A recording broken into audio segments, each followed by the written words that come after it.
الصلاۃ والسلام علیک یا نبی اللہ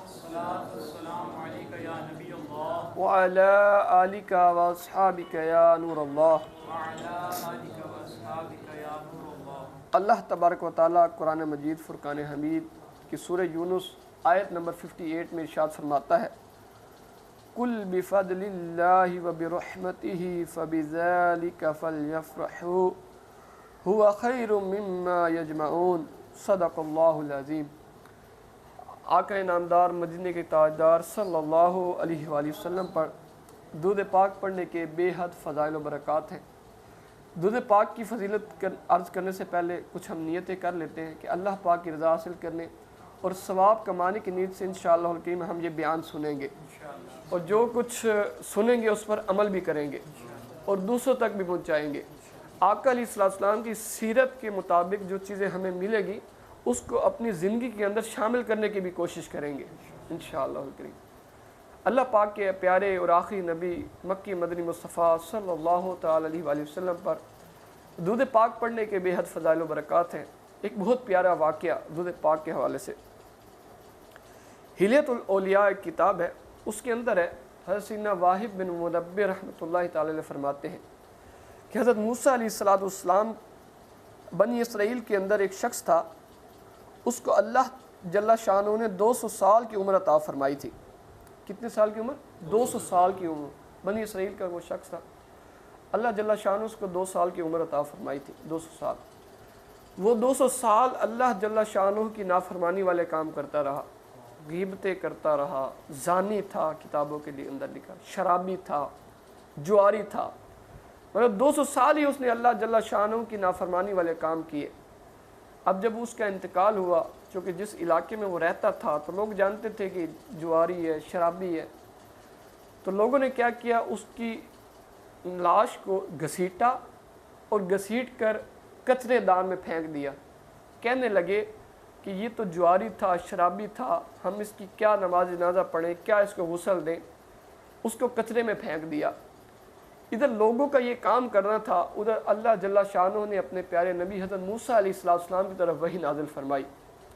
اللہ جل شانہ نے ارشاد فرمایا، اے موسیٰ فلاں جگہ پر جاؤ، فلاں نامی شخص ہے، اس کو غسل بھی دو اور اس کو کفن بھی دو۔ اللہ جل شانہ کا حکم تھا۔ حضرت موسیٰ علیہ السلام چلے، پوچھتے پوچھاتے اس ایریے میں پہنچے جہاں کا فرمایا گیا تھا۔ اس ایریے میں جب پہنچتے ہیں تو لوگوں سے پوچھتے ہیں کہ ایسے نام کا بندہ کہاں ہے۔ لوگ بڑے حیران ہوئے کہ پیغمبر وقت اس بندے کے بارے میں پوچھنے آیا جس کو ہم نے کچرے میں پھینک دیا ہے، جو جواری تھا، شرابی تھا، زانی تھا۔ تو خیر انہوں نے بتایا کہ وہ اس کا انتقال ہوا، اس کی لاش ہم نے وہاں پھینک دی ہے۔ جب حضرت موسیٰ علیہ السلام نے لوگوں کے یہ تاثرات سنے تو بڑے حیران ہوئے کہ معاملہ کیا ہے۔ اللہ جل شانہ کی بارگاہ میں عرض گزار ہوئے، اے باری تعالیٰ اس کو غسل و کفن تو میں دینے لگا ہوں، لیکن یا باری تعالیٰ مجھے یہ ارشاد فرمائیے کہ وجہ کیا ہے کہ لوگ تو اس کے بارے میں یہ کہہ رہے ہیں کہ یہ گناہگار تھا، زانی تھا، شرابی تھا، لیکن آپ نے مجھے یہ حکم دیا ہے کہ اس کو غسل کفن میں یہ سارے کام کرے۔ اللہ جل شانہ نے ارشاد فرمایا، اے موسیٰ یہ لوگ ٹھیک کہتے ہیں، یہ برے کام کیا کرتا تھا، لیکن اس شخص کی ایک ادا مجھے بڑی پسند آئی۔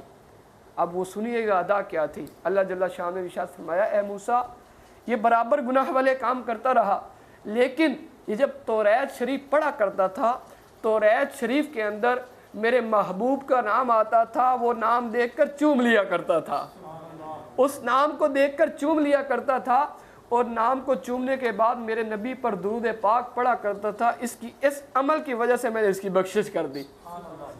اس شخص کی بخشش کر کے جنت کے اندر 80 حوروں کے ساتھ اس کا نکاح کر دیا ہے۔ تو پیارے اسلام بھائیو، درود پاک کی برکات کہ گناہگار شخص کو بھی توبہ کی توفیق ملی اور اللہ جل شانہ نے اس کو خاتمہ ایمان پر فرما کر اس کو جنت میں اعلیٰ مقام عطا فرمایا۔ کہ درود پاک کی بے حد فضائل و برکات ہے۔ اللہ جل شانہ قرآن مجید میں ارشاد فرماتا ہے، ان اللہ وملائکتہ یصلون علی النبی یا ایھا الذین آمنوا صلوا علیہ وسلموا تسلیما۔ اے ایمان والو، میں اور میرے فرشتے معصوم فرشتے اس غیب بتانے والے نبی پر درود پاک پڑھتے ہیں، اے مومنو تم بھی پڑھو۔ اس سے ہمیں بھی آقا علیہ السلام پر درود پاک پڑھنے کا ایک ذہن ملتا ہے۔ باقی سب کام اللہ جل شانہ نے ہمیں عطا فرمایا ہے، لیکن یہ نہیں فرمایا یہ میں کرتا ہوں تم بھی کیا کرو، بلکہ یہ واحد کام درود پاک ہے جس کا فرمایا کہ اللہ جل شانہ نے کہ میں بھی کرتا ہوں، میرے فرشتے بھی کرتے ہیں، اے مومنو تم بھی کرو۔ تو نیت کریں کہ انشاءاللہ الکریم آقا علیہ السلام کی بارگاہ میں درود پاک پڑھا کریں گے، چونکہ یہ ماہ ولادت آقا علیہ السلام کا مہینہ ماہ مبارک اپنی برکات لٹا رہا ہے، اور اس میں تو خصوصی طور پہ ہم اہتمام کریں۔ ہم باقی اہتمام بھی کرتے ہیں، جھنڈیاں لگاتے ہیں، گھر سجاتے ہیں، تو ساتھ ساتھ یہ اہتمام بھی کریں کہ کچھ ایسی چیزیں اپنی لائف کے اندر ربیع الاول شریف کی وجہ سے ایڈ کریں کہ آقا علیہ السلام کو وہ تحفہ نہ پیش کرے کہ اے آقا علیہ السلام آپ کی ولادت کی خوشی میں یہ کام کر رہا ہوں، یعنی یقیناً آقا علیہ السلام خوش بھی ہوں گے اور ہمارے اوپر نظر رحمت بھی ہوگی۔ حضرت امام سری سکتی رحمۃ اللہ تعالی علیہ فرماتے ہیں کہ جو شخص اپنے گھر میں محفل میلاد سجاتا ہے گویا وہ جنت کی طرف جانے کا اپنا انتظام کرتا ہے۔ کیا فرمایا کہ وہ جنت کی طرف جانے کا اپنا انتظام کرتا ہے۔ پھر فرمایا کہ کیسے وہ جنت کی طرف جانے کا انتظام کرتا ہے۔ فرمایا کہ جو شخص میلاد اپنے گھر میں مناتا ہے، آقا علیہ السلام کے ذکر خیر کی محفل سجاتا ہے، گویا وہ آقا علیہ السلام سے محبت کی وجہ سے یہ کام کر رہا ہے۔ آقا علیہ السلام سے محبت کرتا ہے تو اپنے گھر یہ محافل کا اہتمام کر رہا ہے۔ پھر فرمایا کہ حدیث پاک ہے، آقا علیہ السلام نے ارشاد فرمایا جو شخص جس سے محبت کرے گا جنت میں اس کے ساتھ ہوگا۔ اب جب آقا علیہ السلام کے ساتھ محبت کی وجہ سے اپنے گھر میں محفل سجائی یا اپنے گھر میں درود خوانی سجائی، آقا علیہ السلام کے ذکر خیر کی محفل کی، گویا یہ جنت میں آقا کے ساتھ ہوگا۔ تو یہ بہت پیارے لمحات ہے، یہ بہت پیارے وقت ہوتا ہے کہ ہم آقا علیہ السلام کا ذکر خیر اپنے گھروں میں سجاتے ہیں۔ حضرت شیخ محدث اعظم دہلوی رحمۃ اللہ تعالی علیہ فرماتے ہیں کہ جو شخص اپنے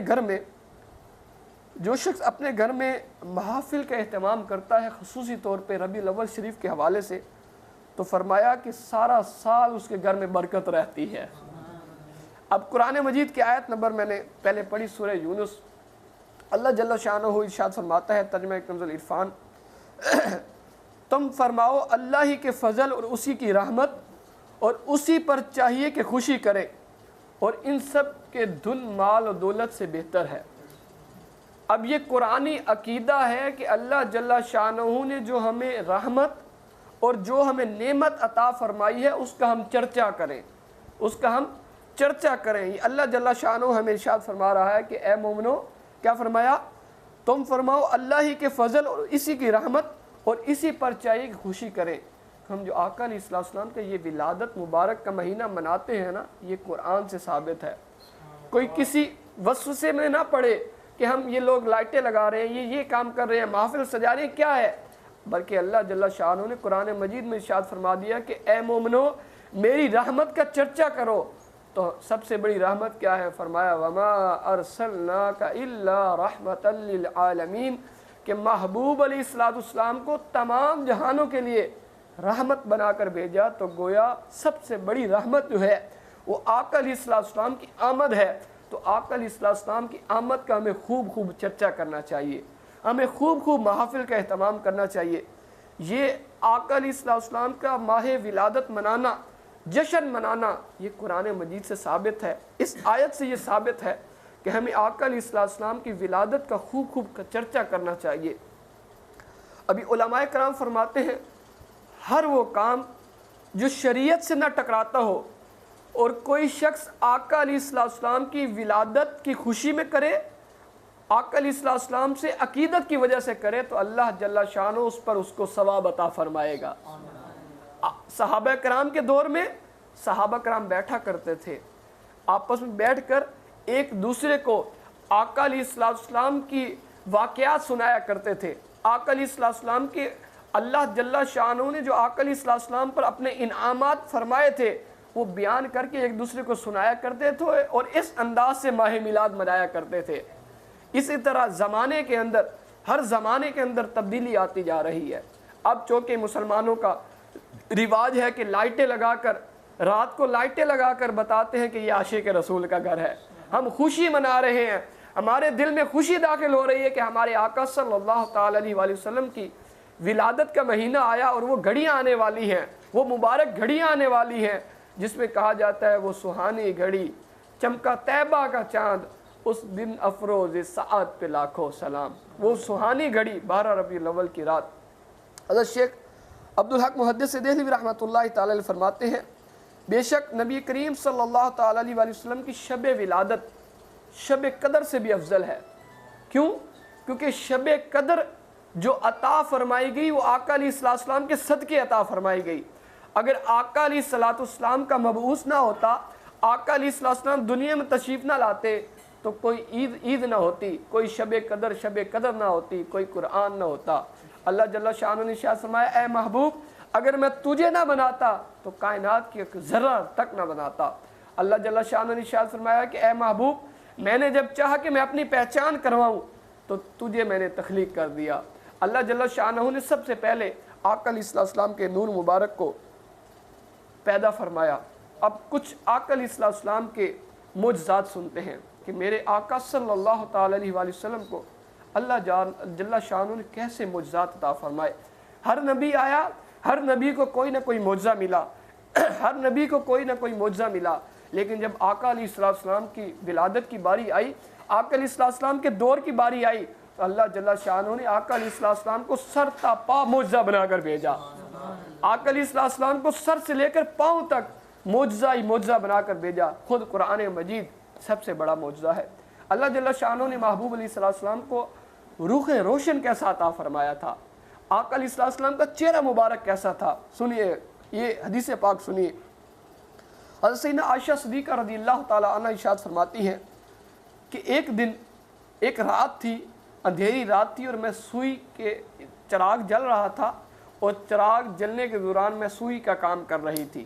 اندھیری رات تھی، چراغ جل رہا تھا اور سوئی کے ساتھ میں کام کر رہی تھی کہ آندھی ہوا چلی اور چراغ بجھ گیا. اتنی دیر میں میری ہاتھ سے سوئی بھی گر گئی.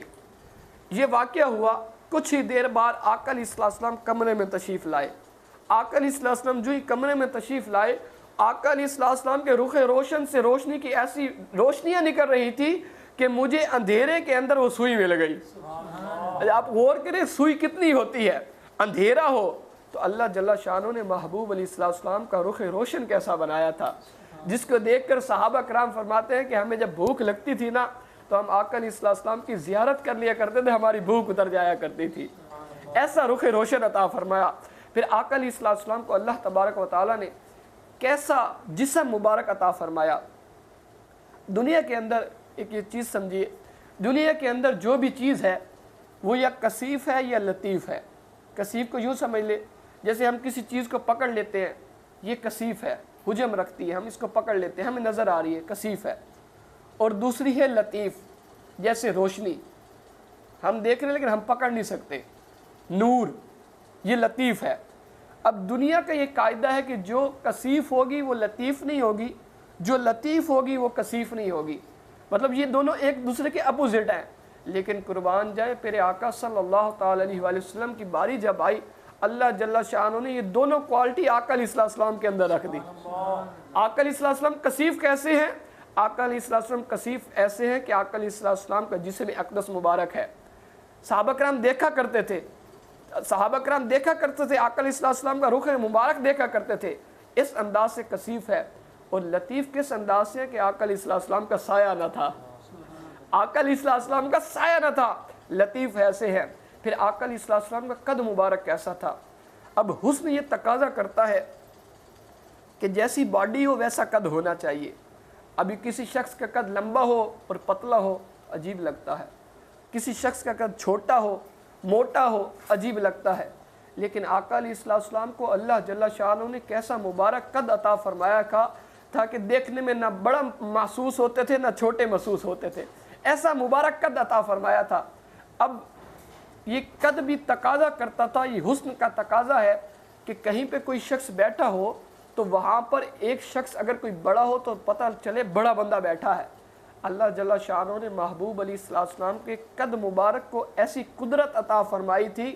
اب جس محفل میں بھی بیٹھا کرتے تھے, جتنا سے جتنا لمبا شخص بھی ہوتا, اس کے سامنے آقا علیہ السلام کا جسم مبارک ایسے لگتا تھا جیسے اس سے بھی بڑا ہے.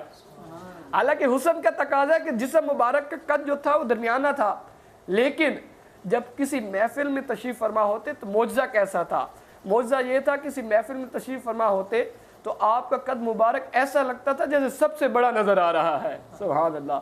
آقا علیہ السلام کے کان مبارک, سبحان اللہ. آقا علیہ السلام زمین پر جلوہ فرما ہو کر عرش کی باتیں سنا کرتے تھے. آقا علیہ السلام جلوہ فرما ہے, صحابہ کرام کی محفل لگی ہوئی ہے. آقا علیہ السلام صحابہ کرام سے ارشاد فرمانے لگے, اے صحابہ, آسمان کے اوپر 4 انگل برابر زمین بھی ایسی نہیں جہاں پر فرشتے سجدہ ریز نہ ہو اور میں فرشتوں کے چہچہانے کی آواز سن رہا ہوں. زمین کے اوپر تشریف فرما ہے اور آسمان کی باتیں سن رہے ہیں. ایسی اللہ جل شانہ نے آپ کے کان مبارک کو طاقت عطا فرمائی. پھر حدیث پاک کا مفہوم بھی ہے. آقا علیہ السلام نے ارشاد فرمایا کہ جو بندہ مومن مجھ پر درود پاک پڑھتا ہے تو اس کا میں درود پاک سنتا ہوں. اب دنیا کے اندر آپ دیکھیں کتنی بڑی دنیا ہے, کتنی بڑی کائنات ہے. پاکستان, پھر پوری دنیا, ایک وقت کے اندر کتنے لوگ کتنی دفعہ آقا علیہ السلام درود پاک بھیجتے ہوں گے اور آقا علیہ السلام سب کا درود پاک سن رہے ہیں. کیسی اللہ جل شانہ نے آپ کے کان مبارک کو یہ معجزہ عطا فرمائے کہ آپ آقا علیہ السلام تمام مومنین کا درود پاک سن رہے ہیں. اعلیٰ رحمۃ اللہ تعالی علیہ فرماتے ہیں, دور و نزدیک سے سننے والے وہ کان, دور و نزدیک سے سننے والے وہ کان, کان لالے کرامت پہ لاکھوں سلام. سبحان اللہ. اللہ جل شانہ نے میرے آقا علیہ السلام کو کیسے معجزات عطا فرمائے. آقا علیہ السلام کا پسینہ مبارک, سبحان اللہ. صحابہ کرام کو جب خوشبو کی ضرورت ہوتی تھی نا, آقا علیہ السلام کی بارگاہ میں حاضر ہوتے تھے. آقا علیہ السلام کا پسینہ مبارک لے لیا کرتے تھے. جس صحابی نے بھی آقا علیہ السلام کا پسینہ مبارک لیا تو جہاں سے گزرتا تھا تو گلیوں کے اندر سے بھی خوشبوئیں آیا کرتی تھی. اللہ جل شانہ نے میرے آقا علیہ السلام کو کیسے معجزات عطا فرمائے.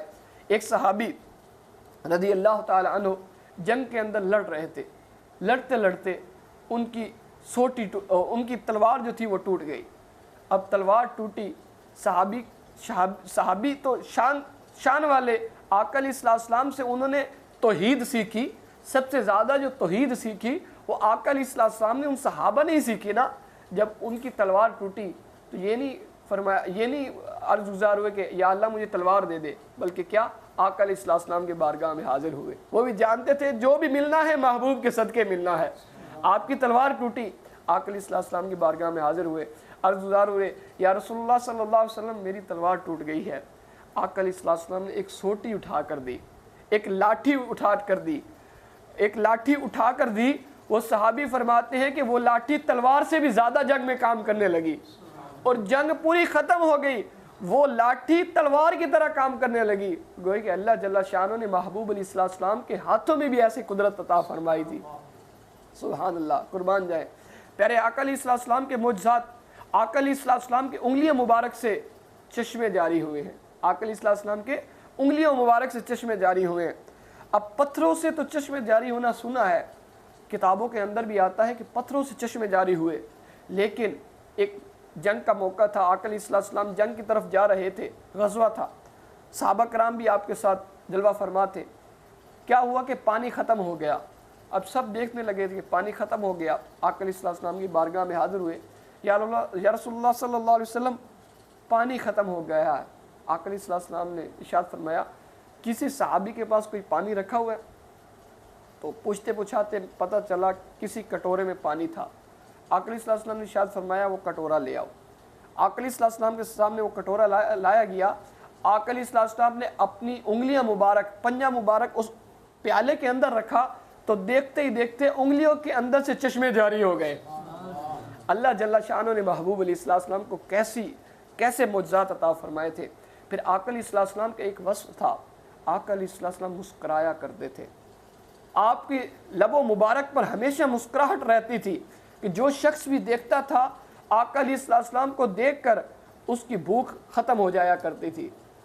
تو اس واقعے سے ہمیں یہ سیکھنے کو ملتا ہے کہ ہمیں بھی مسکراتے رہنا چاہیے۔ یہ آقا علیہ السلام کی بہت پیاری ادا ہے کہ آقا علیہ السلام مسکرایا کرتے تھے۔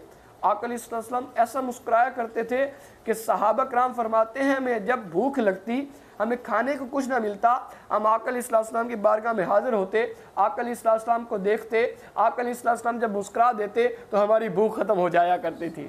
سبحان اللہ۔ یہ ماہ مبارک، ماہ ولادت اپنی برکات لٹا رہا ہے۔ اس کے اندر ہم نے کوشش کرنی ہے، اس ماہ میلاد کو ہم نے اس انداز سے منانا ہے کہ ہمارا کوئی شریعت کا عمل بھی نہ چھوٹے اور ہماری عبادات بھی ہوتی رہیں اور ہماری محافل بھی ہوتی رہیں۔ بعض اوقات کیا ہوتا ہے، عاشق رسول ہے، سنی ہے، محفل کروا لی لیکن نماز نہیں پڑھی۔ پھر اسلام بھی ایسا نہیں ہونا چاہیے۔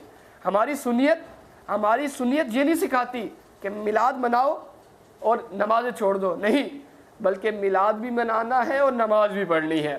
ہم نے میلاد بھی منانا ہے، نماز بھی پڑھنی ہے۔ نماز 5 وقت کی میرے آقا صلی اللہ تعالی علیہ وآلہ وسلم کے آنکھوں کی ٹھنڈک ہے۔